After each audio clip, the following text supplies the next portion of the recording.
TET aspirants అందరికీ ఇక్కడ ఈరోజు మనము చూడబోయే అంశం ఏంటంటే ఈ క్లాస్లో పీరియాడిక్ టేబుల్ అంటే ఆవర్తన పట్టికకు సంబంధించినటువంటి అంశాన్ని గురించి మనం చూడబోతున్నాము. ఇందులో ఏ అంశాలను మనము చదవాలి అనే విషయాన్ని గురించి చూద్దాము. ఆవర్తన పట్టిక గమనించండి, ఆవర్తన పట్టిక పీరియాడిక్ టేబుల్, ఆవర్తన పట్టిక, దీన్ని పీరియాడిక్ టేబుల్ అంటారు, మీ అందరికీ తెలిసినటువంటిదే. చూడండి, ఆవర్తన పట్టిక అనేది ప్రస్తుత ఆవర్తన పట్టిక తయారు కావడానికి సుమారు 100 సంవత్సరాల దాకా పట్టింది. ఇప్పుడు ఉండబడిన ఆవర్తన పట్టిక వలన మనం అనేక ప్రయోజనాలు పొందుతున్నాం. అయితే ఇప్పటి వరకు కనుగొనబడినటువంటి మూలకాల సంఖ్య 118 కంటే ఎక్కువే. అయితే ఆవర్తన పట్టికలను ఒక మాటలో చెప్పాలంటే మూలకాల యొక్క భౌతికమైనటువంటి రసాయనికమైనటువంటి ధర్మాలన్నింటినీ ఆధారంగా చేసుకొని ఒక దగ్గర ఒక సిస్టమాటిక్ క్రమంలో ఏర్పాటు చేసినటువంటి పట్టికనే ఆవర్తన పట్టిక అంటారు. దీన్నే పీరియాడిక్ టేబుల్ అంటాము. అయితే సడన్గా మెయిన్గా ఇప్పుడు ఉండబడినటువంటి ఆధునికమైనటువంటి ఆవర్తన పట్టిక ఏర్పడలేదు. సుమారుగా 100 సంవత్సరాల కాలం దాకా తీసుకున్నారు. మొట్టమొదట జేడబ్ల్యూ డోబరైనర్ అనే శాస్త్రవేత్త త్రిక సిద్ధాంతాన్ని కనిపెట్టాడు లేదా త్రిక సిద్ధాంతాన్ని తెలియచేశాడు. చూడండి, జేడబ్ల్యూ డోబరైనర్ అనే శాస్త్రవేత్త త్రిక సిద్ధాంతము, చూడండి, త్రిక సిద్ధాంతాన్ని తెలియచేశాడు. ఈ త్రిక సిద్ధాంతము అంటే ఏంటి, ఈ ట్రయోడ్ థియరీ అంటే ఏం తెలియజేస్తుందో చూద్దాం. త్రిక సిద్ధాంతములో మీరు గమనించాల్సినటువంటి అంశం ఏంటంటే, చూడండి, త్రిక సిద్ధాంతము అంటే ఏంటంటే జేడబ్ల్యూ డోబరైనర్ ప్రకారము ఏవేని మూడు మూలకాలను కనుక తీసుకున్నట్లయితే ఆ 3 మూలకాల మధ్యన ధర్మాలలో పోలిక ఉన్నది. ధర్మాలలో పోలికలో ఉండబడినటువంటి ఈ మూలకాల యొక్క సెట్ను త్రికము అని పిలిచడం జరిగింది. ఉదాహరణకు మీరు ఒక ఎగ్జాంపుల్ తీసుకొని చూడండి, లిథియం, సోడియం, పొటాసియం, సోడియం పొటాసియాన్ని తీసుకుందాం. ఒక త్రికాన్ని ఆధారంగా తీసుకొని చూస్తే మనకు అర్థమవుతుంది. లిథియం 7, దీని యొక్క పరమాణు సంఖ్య 3 అయితే పరమాణు భారము 7. సోడియం యొక్క పరమాణు సంఖ్య 11, దీని పరమాణు భారము 23, 19, 39. ఇతను చేసిన ప్రయోగం ఏంటంటే, చూడండి, త్రిక సిద్ధాంతంలో చేసినటువంటి జేడబ్ల్యూ డోబరైనర్ చేసినటువంటి ప్రయోగం ఏంటంటే, మొదటి చివరి మూలకాల యొక్క భారాలను సరాసరి కనుక చేసినట్లయితే అంటే 39 + 7 = 46 అవుతుంది. దీన్ని 2తో కనుక డివైడ్ చేస్తే వచ్చేది నీకు 23 వస్తుంది. ఇది మధ్య మూలకం యొక్క పరమాణు భారానికి సంబంధాన్ని కలిగి ఉన్నది. అంటే జేడబ్ల్యూ డోబరైనర్ అనే శాస్త్రవేత్త పరమాణు భారాలను ఆధారంగా చేసుకొని త్రిక సిద్ధాంతాన్ని తెలియచేశాడు. కాబట్టి ఇందులో కీ పాయింట్ ఏంటంటే పరమాణు భారాలను ఆధారంగా చేసుకున్నటువంటిది. తర్వాత ఎలా క్యాలిక్యులేట్ చేస్తారు అనేది, మొదటి చివరి మూలకాల యొక్క పరమాణు భారాల సరాసరికి మధ్య మూలకం యొక్క పరమాణు భారానికి సమానమవుతున్నది. కాబట్టి ఈ 3 మూలకాల మధ్యన సంబంధాన్ని కలిగి ఉన్నది, ధర్మాలలో పోలిక ఉన్నది అని తెలియచేయటం జరిగినది. కాబట్టి ఇది ఒక త్రికము.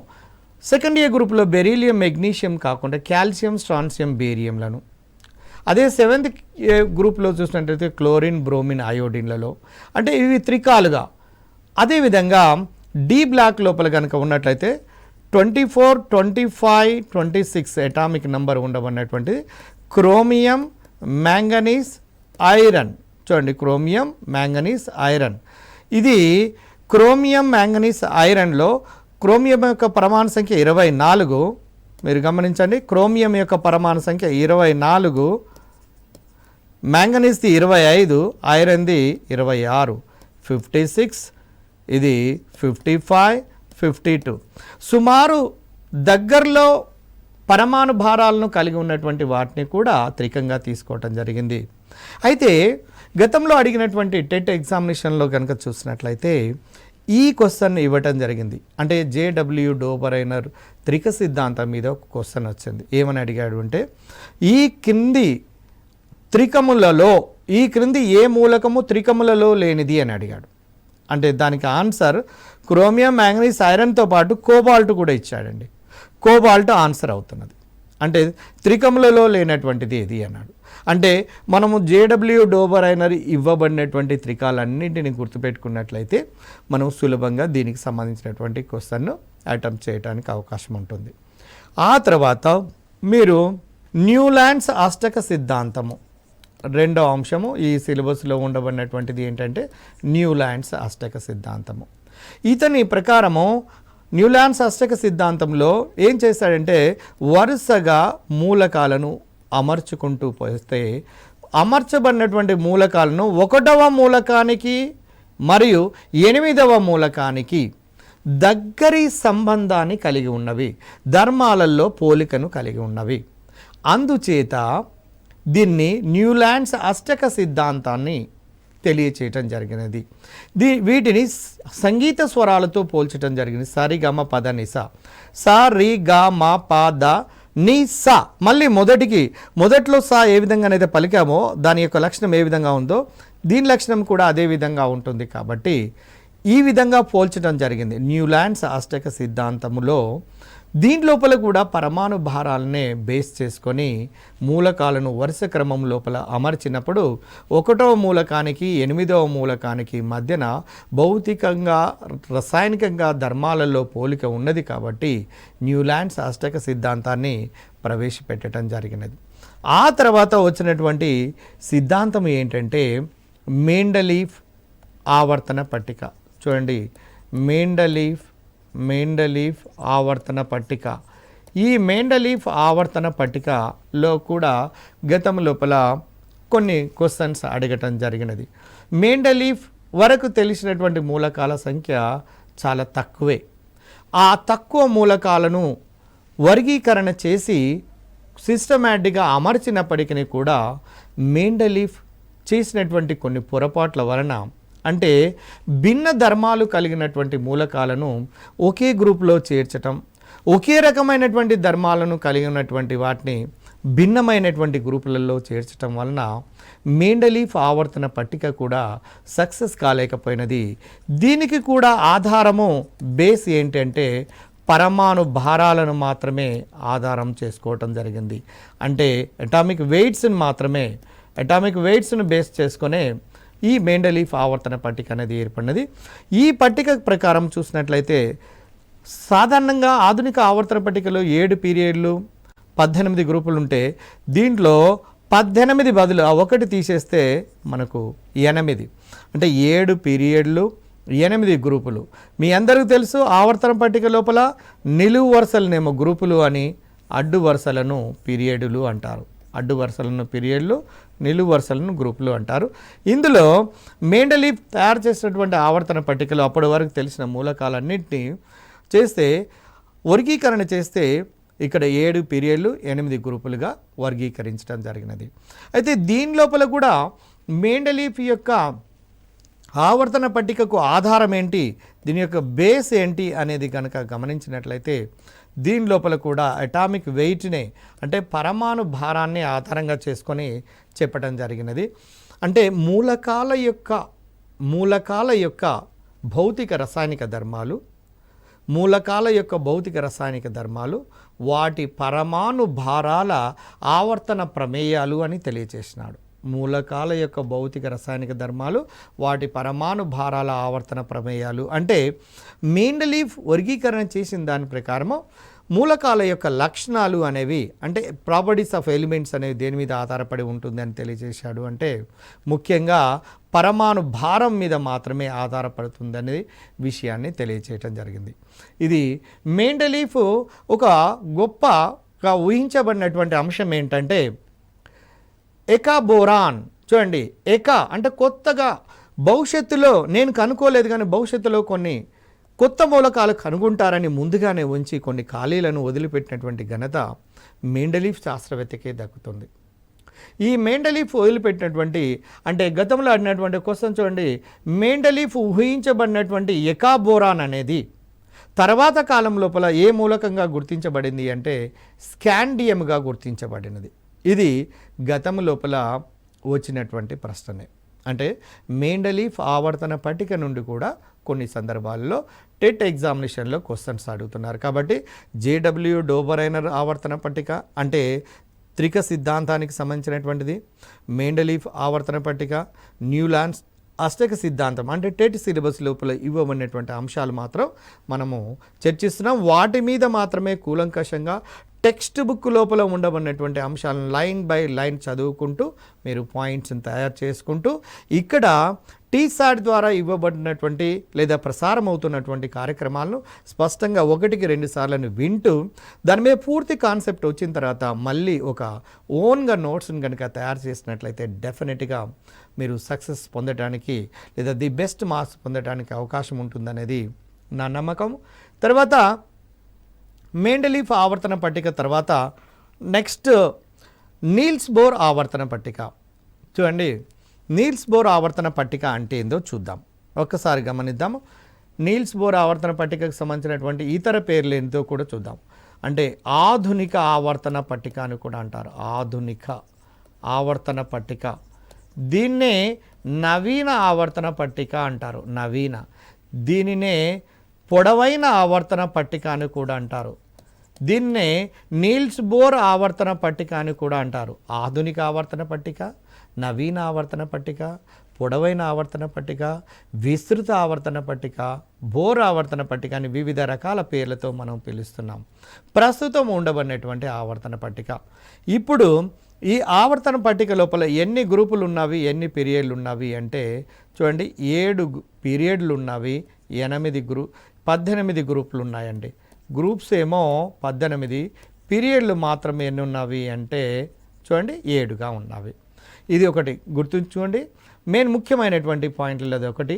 తర్వాత చూడండి 7 పీరియడ్లు 18 గ్రూపులు ఒక పాయింట్. రెండవది ఆవర్తన నియమము. చూడండి, ఆవర్తన నియమము ఏంటి? ఆవర్తన నియమము అంటే ఇక్కడ ఈ ఆవర్తన పట్టిక తెలిసేసరికనే హెన్రీ మోస్లే అనే శాస్త్రవేత్త, ఈ పాయింట్ని గమనించండి, చాలా ముఖ్యమైనటువంటిది ఎంట్రన్స్ పాయింట్ ఆఫ్లో. హెన్రీ మోస్లే అనే శాస్త్రవేత్త పరమాణు సంఖ్యను తెలియచేయటం కనుక్కోవటం జరిగినది. పరమాణు సంఖ్యను Z అనే అక్షరంతోనే చూపిస్తారు. పరమాణు సంఖ్య అంటే మీకు అందరికీ తెలుసు, ఒక పరమాణువు లోపల ఉండబడే ఎలక్ట్రాన్ల సంఖ్య లేదా కేంద్రకం లోపల ఉండబడే ధనావేశం కలిగినటువంటి ప్రోటాన్ల సంఖ్యను పరమాణు సంఖ్య అంటారు. అంటే ఆధునికమైనటువంటి ఆవర్తన పట్టిక అనేది ముఖ్యంగా దేన్ని బేస్ చేసుకొని చేశారు అంటే, బేస్ ఏంటంటే దీనిలో మనం గమనించాల్సింది పరమాణు సంఖ్య. మిగిలినటువంటి అన్నింటి కూడా పరమాణు భారం కాబట్టి దీని పరమాణు సంఖ్యను చేసుకొని చూసినట్లయితే మనము గతంలో మెండలీఫ్గా మిగిలినటువంటి ముందుగా చెప్పబడినటువంటి ఆవర్తన పట్టిక లోపల ఉండబడినటువంటి లోపాలను సవరించుకోవడానికి అవకాశం ఉన్నది. కాబట్టి దీన్ని పరమాణు సంఖ్యను బేస్గా చేసుకొని ఈ ఆధునికమైనటువంటి ఆవర్తన పట్టిక అనేది ఏర్పడడం జరిగినది. ఇక్కడ ఇంకొక పాయింట్ను మనము గమనిద్దాము. ఇందులో ఈ ఆధునికమైనటువంటి ఆవర్తన పట్టిక ఎలా ఉంటుందో చూడండి. జనరల్గా మీకు రఫ్గా మీకు పూర్తి అవగాహన కోసం మాత్రము ఇక్కడ మీకు క్లాసెస్ను ఇస్తున్నాము. ఇక్కడ గమనించండి, ఇది పీరియాడిక్ టేబుల్ అండి. జనరల్గా ఈ విధంగా రఫ్గా గీసుకోవచ్చు. ఇది ఎస్ బ్లాక్ అంటే ఒక పార్ట్, ఇక్కడ పీ బ్లాక్, ఇక్కడ మధ్యలో ఉండబడినటువంటి పార్ట్ మీ అందరికీ తెలుసు, ఇది డి బ్లాక్. నెక్స్ట్ ఇక్కడ ఈ పార్ట్ ఏంటంటే ఇది లాంతనైడులు, ఇవి యాక్టినైడులు. చూడండి, లాంతనైడులు, యాక్టినైడులు, ఇవి ఎఫ్ బ్లాక్. ఆవర్తన పట్టికను ప్రధానంగా 4 భాగాలుగా విభజన చేస్తే S block, P block, D block, A block. Main body క్రింది భాగం లోపల ఉండబడినటువంటి బ్లాక్ ఏంటంటే ఏ బ్లాక్. ఇక్కడ మీరు నిలువుగా ఉండబడినటువంటి వరుసలను గ్రూపులు అంటారని, అడ్డుగా ఉండబడినటువంటి వరుసలను పీరియడ్లు అంటారనే విషయం మీ అందరికీ తెలిసినటువంటిదే. ఇందులో ముఖ్యంగా గుర్తుపెట్టుకోవాల్సినటువంటి అంశం ఏంటంటే ఫస్ట్ ఏ గ్రూపు మూలకాలు మీకు తెలుసు hydrogen, lithium, sodium, potassium, rubidium, caesium, francium. Second A group మూలకాలు beryllium, magnesium, calcium, strontium, barium, radium.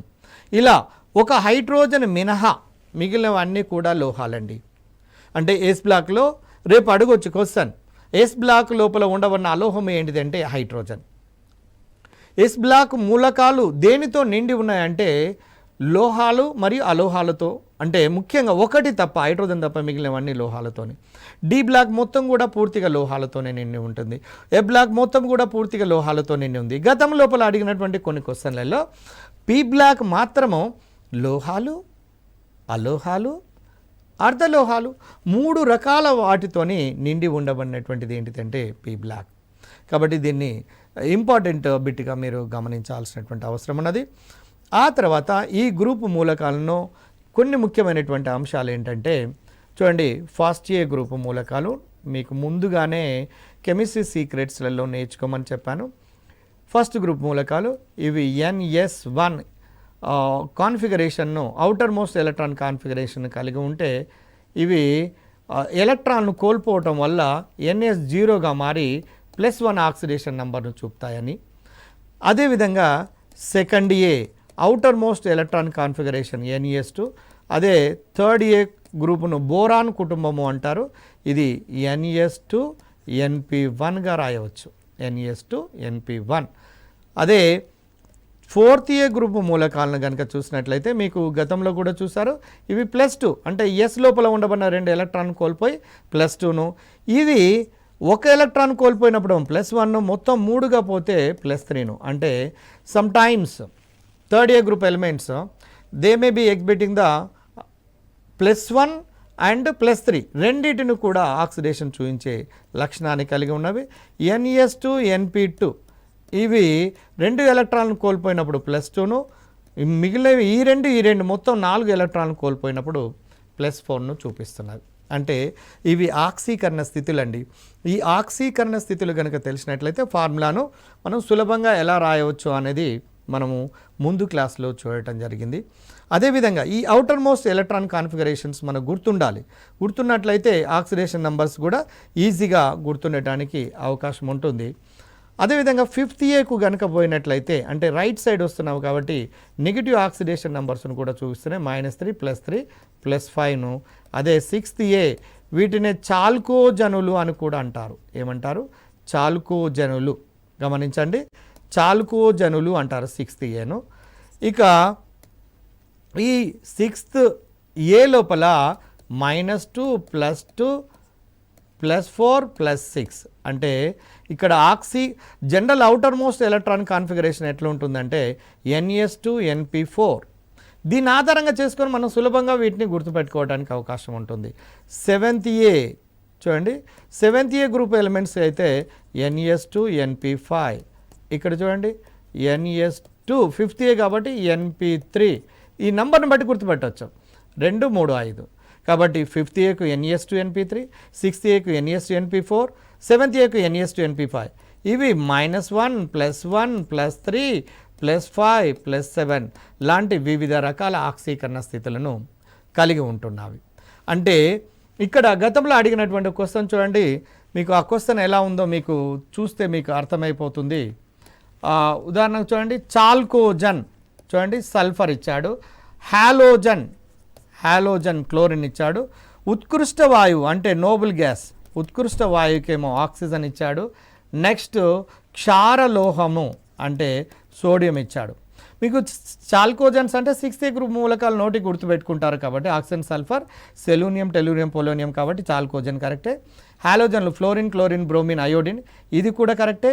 Next చూడండి, ఉత్కృష్ట వాయువులు నోబెల్ గ్యాసెస్ విషయం లోపల ఇది హీలియం, నియాన్, ఆర్గాన్, క్రిప్టాన్ ఉండాలి కాబట్టి ఇది తప్పు అవుతున్నది. కాబట్టి ఈ క్రింది వానిలో చూడండి ఈ సరికాని జత ఏది అన్నాడు. క్వశ్చన్ ఏంటంటే ఈ క్రింది వానిలో సరికాని జత చాల్కోజన్, సల్ఫర్ కరెక్టే, హాలోజన్, క్లోరిన్ కరెక్టే, క్షారలోహం, సోడియం కరెక్టే, సరికాని జత ఏది అంటే ఇది. ఈ విధంగా అంటే మీకు మంత్రాస్ ఇన్ కెమిస్ట్రీ అని లేదా సీక్రెట్ ఇన్ కెమిస్ట్రీ అనే దాంట్లో ఒక క్లాస్లో మీకు స్పష్టంగా చెప్పడం జరిగింది. గ్రూపు మూలకాలు అన్నింటిని కూడా తప్పకుండా గుర్తుపెట్టుకోవాలి. ఫస్ట్ ఏ, సెకండ్ ఏ, థర్డ్ ఏ, ఫోర్త్ ఏ, ఫిఫ్త్ ఏ, సిక్స్త్ ఏ, సెవెంత్ ఏ. అయితే వీటన్నింటిలో ముఖ్యంగా గుర్తుపెట్టుకోవాల్సినటువంటి అంశం ఏంటంటే ఈ చాప్టర్లో ముఖ్యంగా కొన్ని ప్రాపర్టీస్ ఉన్నాయండి. సుమారుగా 6-7 ప్రాపర్టీస్ ఉన్నాయి. ఆ 7 ప్రాపర్టీస్ను ఖచ్చితంగా గ్రూపులలో ఏమవుతున్నాయి, పీరియడ్లలో ఏమవుతున్నాయి, ఏదైనా ఒకటిగానే గుర్తుపెట్టుకోండి. గ్రూపులలో ఆ పరమాణువు యొక్క ధర్మం ఏమవుతుందో తెలిస్తే ఆటోమేటిక్గా పీరియడ్లలో ఏమవుతుందో మనకు తెలిసిపోతుంది. చూడండి, ఉదాహరణకు మనము ఆ ధర్మాలు పరమాణువుల యొక్క ధర్మాలను కనుక చూసినట్లయితే, ఒకటి పరమాణు చూడండి, పరమాణు సైజు తీసుకోండి. ఫస్ట్ది పరమాణు సైజును కనుక రాస్తే చూడండి, పరమాణు సైజు ఒకటి, ఆయనీకరణ శక్తి అంటే అయోనైజేషన్ పొటెన్షియల్. నెక్స్ట్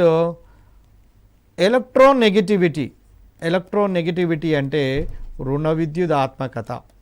చూడండి, నెక్స్ట్ ఎలక్ట్రోపాజిటివిటీ అంటే ధన విద్యుదాత్మకత. చూడండి, అట్లనే ఎలక్ట్రాన్ ఎఫినిటీ, అదేవిధంగా లోహ స్వభావము, మెటాలిక్ నేచర్, లోహ స్వభావము.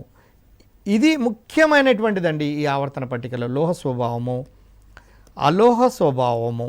చూడండి, అలోహ స్వభావము అంటే metallic nature, non metallic nature,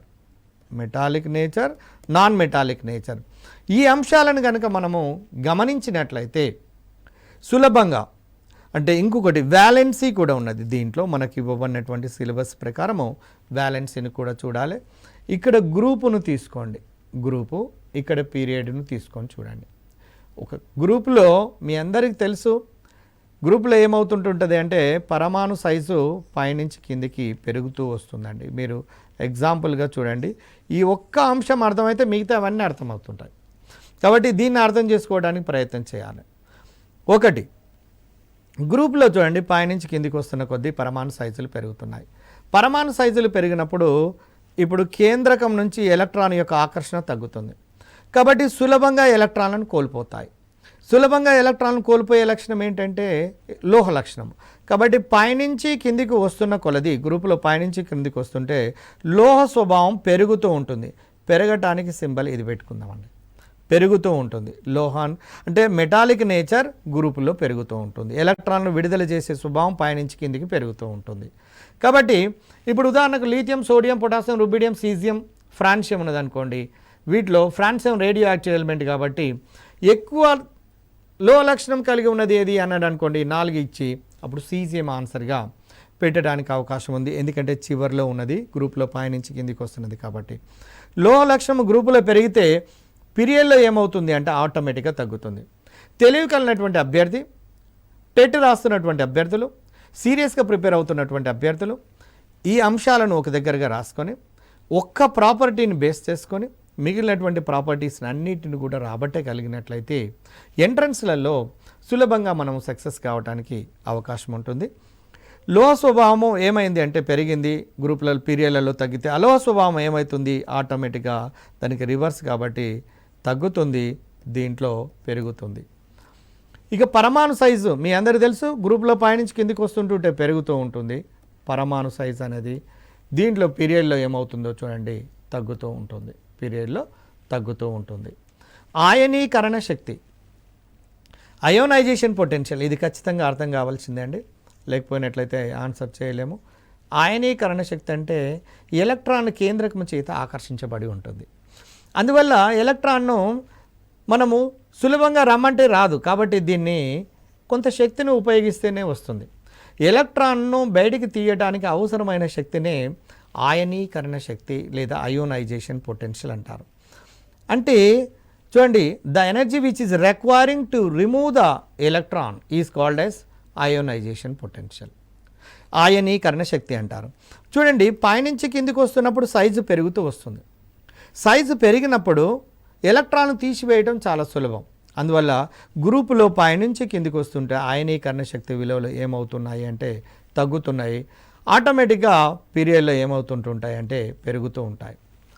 మీ అందరికీ తెలుసు ఎలక్ట్రోనెగటివిటీ అంటే బంధ ఎలక్ట్రాన్ జంట న్యూక్లియస్ వైపు ఆకర్షించడాన్ని రుణ విద్యుదాత్మకత అంటారు. చూడండి, ఇప్పుడు ఉదాహరణకు ఇది ఒక పరమాణువు అనుకుందాం, ఆటం అనుకుందాం. ఇక్కడ ఎలక్ట్రాన్ తీసుకోండి. ఈ ఎలక్ట్రాన్ దీని చేత ఆకర్షింపబడుతుంది, అంటే బంధ ఎలక్ట్రాన్ జంట ఆకర్షింపబడుతున్నది కాబట్టి కేంద్రకంతో దాన్ని రుణ విద్యుదాత్మకత అంటారు.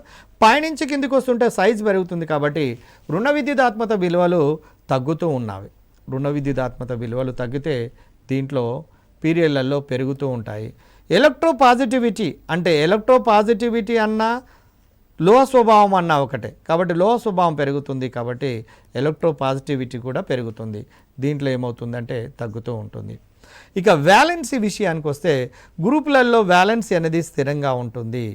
ఇది 1 నుంచి 4 దాకా పెరిగి మళ్ళీ తగ్గుతూ ఉంటుంది పీరియడ్లలో వ్యాలెన్సీ అనేది. కాబట్టి దీన్ని బట్టి నీకు ఏమర్థమవుతుంది అంటే డియర్ ఫ్రెండ్స్, మీరు ఒకసారి జాగ్రత్తగా గమనించండి. మూలకాల వర్గీకరణ ఆవర్తన పట్టిక లోపల జేడబ్ల్యూ డోబరైనర్ పరమాణు భారాలను ఆధారంగా చేసుకునే త్రిక సిద్ధాంతాన్ని, న్యూలాండ్స్ అష్టక సిద్ధాంతం అనేది పరమాణు భారాలను ఆధారంగా చేసుకొని న్యూలాండ్స్ అష్టక సిద్ధాంతం ప్రవేశపెట్టబడింది. మెండలీఫ్ ఆవర్తన పట్టిక కూడా పరమాణు భారాలనే ఆధారంగా చేసుకొని మెండలీఫ్ ఆవర్తన పట్టిక సుమారు 63 మూలకాలను వర్గీకరణ చేసి 8 గ్రూపులు 7 పీరియడ్లుగా తెలియచేయటం జరిగింది. అందులోపల ఉండబడిన లోపాలను అధిగమించడం కోసమే హెన్రీ మోస్లేను కనుక్కున్నటువంటి పరమాణు సంఖ్యను ఆధారంగా చేసుకొని ప్రస్తుతం ఎలక్ట్రాన్ విన్యాసాలను బేస్ చేసుకొని ప్రస్తుత ఆవర్తన పట్టికను తెలియచేయటం జరిగినది. ఈ ఆవర్తన పట్టిక యొక్క ఆవర్తన నియమం ఏంటంటే చూడండి, మూలకాల యొక్క భౌతిక రసాయనిక ధర్మాలు వాటి పరమాణు సంఖ్యలు లేదా ఎలక్ట్రాన్ విన్యాసాల ఆవర్తన ప్రమేయాలు అన్నాడు.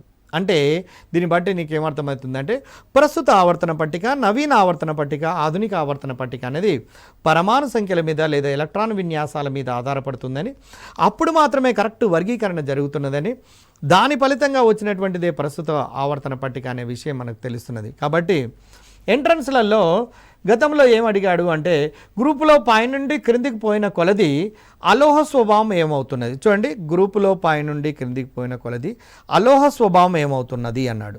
గ్రూపులో పైనుండి క్రిందికి పోయిన కొలది అలోహ స్వభావం ఏమవుతున్నది చెప్పండి, తగ్గుతున్నది. ఈ విధంగా ఇది గతంలో టెట్ లోపల అడగబడినటువంటి ప్రశ్న అండి. అలోహము అంటే ఏందో, లోహం అంటే ఏందో, లోహాలు అలోహాలు అనే చాప్టర్లో మనం స్పష్టంగా చూసాము. చూడండి, లోహము అంటే ఎలక్ట్రాన్లు కోల్పోయేది, అలోహం అంటే ఎలక్ట్రాన్లు గ్రహించేది.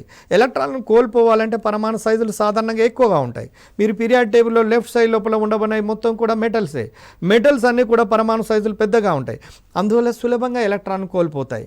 కాబట్టి రేపు అడగొచ్చు క్వశ్చన్, ఇంకొక మోడల్లో క్వశ్చన్ ఎలా అడుగుతున్నాడు అంటే చూడండి, మీరు గమనించండి, గతంలో కూడా మీకు చెప్పడం జరిగినది.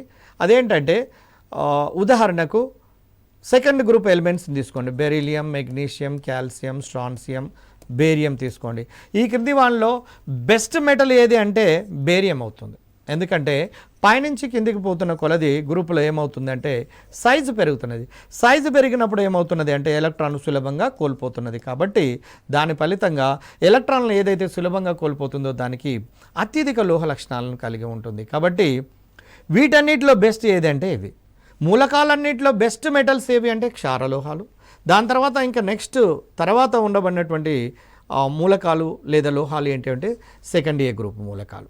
కాబట్టి దీన్ని ఆధారంగా చేసుకొని చూడండి, ఒక 4 మూలకాలనిచ్చి వాటి యొక్క లోహ స్వభావ క్రమాన్ని, లేదా 4 మూలకాలలో 2 లోహాలు 2 అలోహాలు ఇచ్చి లోహ స్వభావం పెరిగే క్రమము, లేదా అలోహ స్వభావం పెరిగే క్రమము, అలోహ స్వభావం తగ్గే క్రమము, ఇలా జిగ్జాగ్గా మెన్షన్ చేసి క్వశ్చన్ను తయారు చేసే అవకాశం ఉన్నది. కాబట్టి ఇదంతా దేని మీద ఆధారపడి ఉంటుంది అంటే ఆయనీకరణ శక్తి అనే డెఫినేషన్ తెలియటం, పరమాణు సైజులు అనేది ఒక గ్రూపులో పైనుంచి కిందికి పెరుగుతున్నటువంటి విషయం వలన ఏమేమి మార్పులు జరుగుతున్నవి అనేది కనుక తెలిసినట్లయితే మనం సులభంగా దాని లోపల ఆవర్తన పట్టిక లోపల ఉండబడినటువంటి క్వశ్చన్స్కు ఆన్సర్ చేయడానికి అవకాశం ఉంటుంది. కాబట్టి డియర్ ఫ్రెండ్స్, మరొకసారి మీకు గుర్తు చేస్తున్నాను, ఈ గ్రూప్ అంటే ఆవర్తన పట్టిక లోపల ఉండబడినటువంటి అన్ని గ్రూపులను గుర్తుపెట్టుకోండి, ఆక్సీకరణ స్థితులను గుర్తుపెట్టుకోండి.